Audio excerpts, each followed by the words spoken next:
Welcome back, students, to my lecture series on topics interrelated. In this presentation, I would talk about the environmental pollution with a focus on air pollution.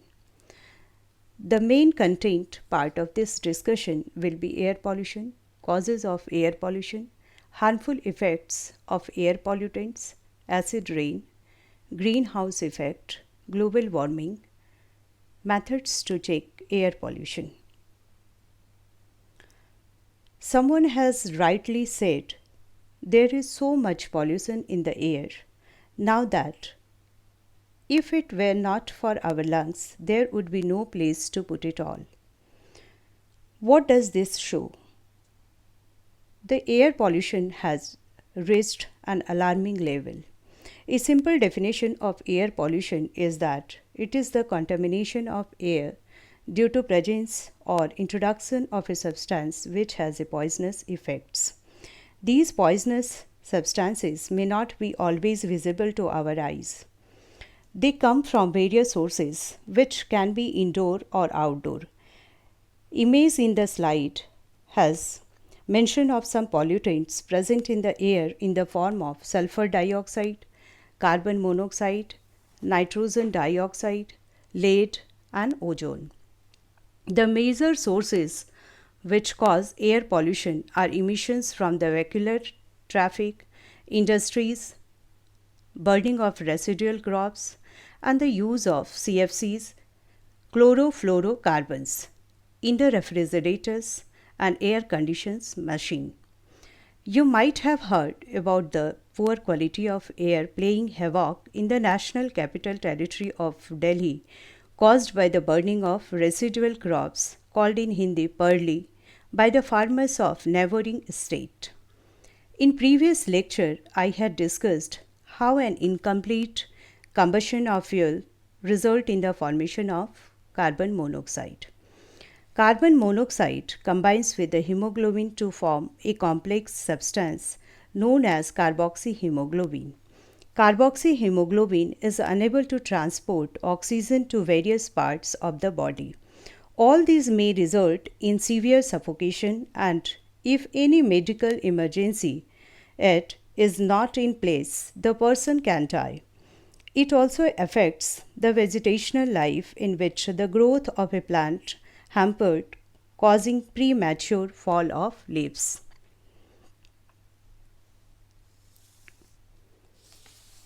The vehicular emissions contain mainly nitrogen dioxide. Besides the presence of other pollutants, it also affects human respiratory system and slows down the photosynthetic process in the plants. We were talking about the poor quality of NCT Delhi, which is actually due to smog. It is a mixture of smoke, gases, and chemicals. The smog makes it difficult to breathe properly for the human beings living in the big cities. Some of the health problems generating out of this are asthma, eye irritation, lung infection, and chronic bronchitis. The ozone in smog inhibits the growth of plants and can cause damage to crops and forest. The debates about the ozone depletion are very common in present times. Ozone depletion is a steady lowering about 4% in the total amount of ozone in the Earth's atmosphere. This has generated worldwide concern over the negative effect on our planet and its inhabitants. The healthy ozone layer prevents most harmful ultraviolet light from passing through the Earth's atmosphere, which is necessary for sustaining healthy life on Earth. This ozone depletion is caused mostly by excessive use of CFCs in a refrigerator and air conditions. Normal rain is good for plants and human life, but when it turns into an acid rain, it damages to all forms of life. The presence of substances like nitrogen dioxide and sulfur dioxide makes the rain acidic by forming nitric acid and sulfuric acid. This is called acid rain. The biggest sources of acid rain are burning of coal, power plant, factories, and automobiles. Acid rain washes away the number of essential minerals from the soil. It also corrodes the articles made up of metals and monuments.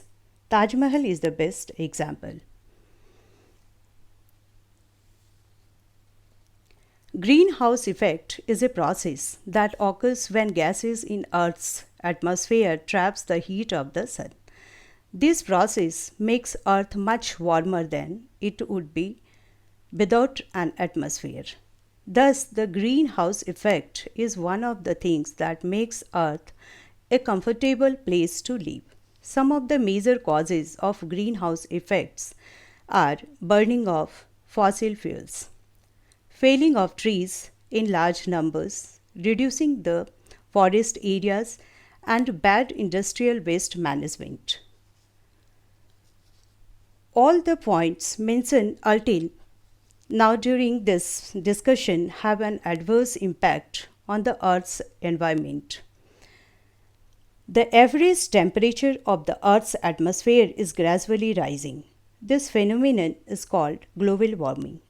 It is caused by increased volume of greenhouse gases such as carbon dioxide and methane. The global warming causes melting of glaciers and the polar ice. This further results in the rise in the sea level. The forest fires are yet another consequences of the global warming. We have only one known planet to live and we should adopt all measures to reduce the air pollution. We can put a check on this through recycling of industrial products and through proper waste management. Saving energy is actually generating energy by minimizing vehicles. We can reduce the air pollution. The plastic products do not get decomposed easily and they break into tiny particles in hundreds of years, mixing with the soil and water, thus polluting both with the hazardous impact on human life and the environment. We should say no to this non biodegradable thing, that is plastic. 2nd December each year is celebrated as National Pollution Control Day. Let us take a place to save the earth. Do not forget that we have not taken over this planet from our forefathers, but we have inherited this for our future generation.